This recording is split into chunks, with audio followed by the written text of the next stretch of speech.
Pendengar Pro 1 dimanapun Anda berada, topik wawancara kita yang berikutnya yaitu terkait dengan orang dengan gangguan jiwa ODGJ di Sika meningkat di tahun 2024.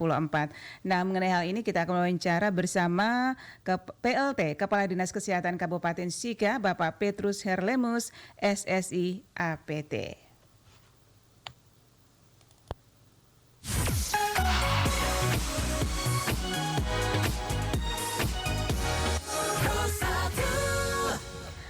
Selamat pagi, Pak Petrus.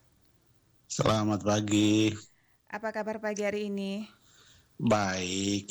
Baik, luar biasa. Oke, terima kasih menyempatkan waktu pagi ini bersama Pro 1 dari Inde ya untuk mengetahui informasi terkait dengan orang dengan gangguan jiwa ya di Sika, yaitu meningkat ya di tahun 2024 nih. Apa yang menjadi penyebab utama ini Pak Herlemus meningkatnya? Kira-kira signifikan berapa meningkat banyaknya ini? Untuk kondisi Sika, ada 4 tahun terakhir cenderungnya meningkat ya. Kondisi 3 tahun terakhir meningkat karena seluruh staf puskesmas itu door to door untuk mencari ODGJ di setiap keluarga. Sehingga begitu masifnya screening, maka di 2 tahun terakhir paling tinggi itu, sehingga kegiatan dijalankan untuk mendapatkan pengidap ODGJ.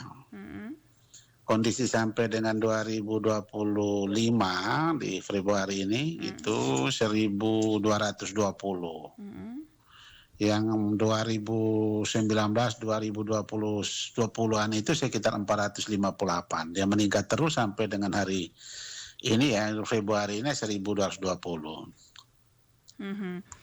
Jadi meningkatnya sangat luar biasa begitu ya Pak Herlemus ya? Ya betul, Oke, betul. ini apa sih yang menjadi penyebab utama ini Pak Herlemus? Ya. Halo? Penyebab utamanya itu penyebab utamanya sebenarnya dari ini banyak yang frustasi dan juga ada yang ODGJ berat. Iya. ODGJ sedang dan berat. Kemudian yang berat ini yang kita punya ada pasungnya itu, lagi pasung itu ada 4 sekarang. Ya pasung. Kemudian ada rumah aman itu 40-an lebih. Yang lain ada kunjungan berobat jalan dan ada pendampingan dari keluarga untuk pengawasan dan pengobatan. Untuk rumah aman kita dibantu oleh salah satu NGO dari Jogja. Ya. Dan itu mereka yang membangun rumah aman. Kemudian yang untuk perawatan dan pemberian obat itu nakes puskesmas wilayah kerja. Itu yang sampai saat ini upaya yang dilakukan oleh Pemkab Sika ya untuk meminimalisir orang dengan gangguan jiwa begitu dikurangi ya, ditekan. Oke. Nah, ini untuk yang berat dan juga yang sedang nih, khususnya yang sedang ini untuk sejauh ini masih bisa diatasi begitu Pak Herlemus ya? Ya, kalau yang sedang itu biasanya pengawasan di keluarga.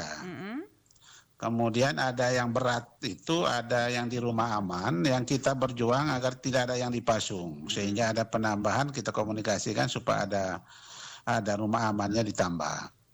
Untuk pembangunan rumah aman selama ini kontribusinya itu kontribusi NGO. Kita dari daerah tidak ada. Begitu. Ya, terkait dengan pengobatannya ini seperti apa Pak Herlemus? Pengobatan itu yang untuk kekunjungan setiap puskesmas ada, pengambilan obat untuk pengobatan itu terjadwal. Nah, kemudian kalau ODGJ yang sekarang kita syukur karena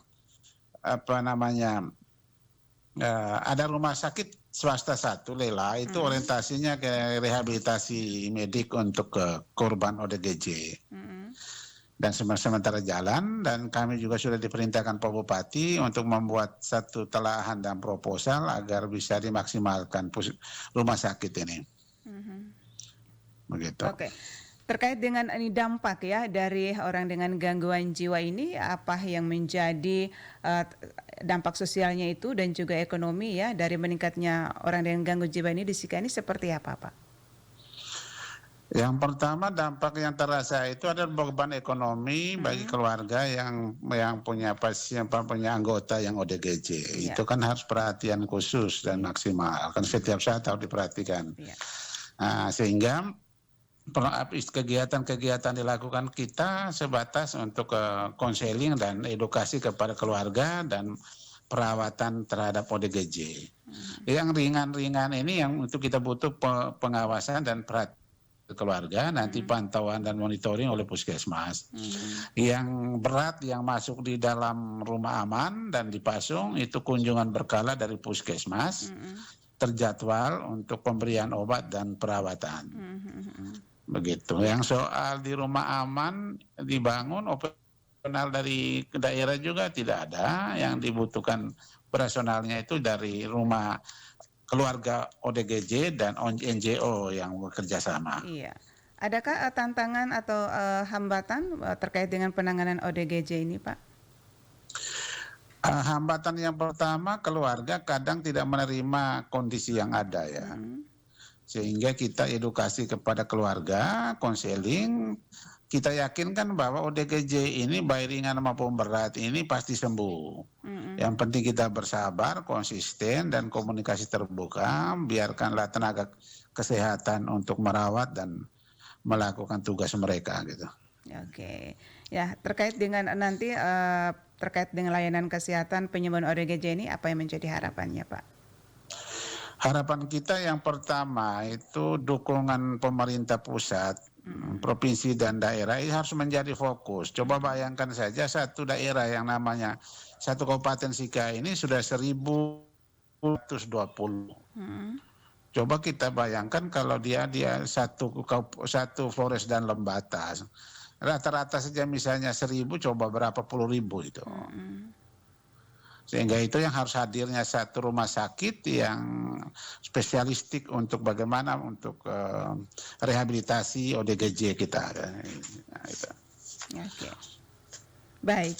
Terima kasih Pak Herlemus atas waktunya pagi hari ini bersama Pro 1 RRI ND ya. Selamat beraktivitas, salam sukses. Terima kasih. Baik pendengar Pro 1 dimanapun Anda berada, demikian wawancara kami bersama PLT Kepala Dinas Kesehatan Kabupaten Sika, Bapak Petrus Herlemus SSI APT terkait dengan orang dengan gangguan jiwa ODGJ di Sika meningkat tahun 2024.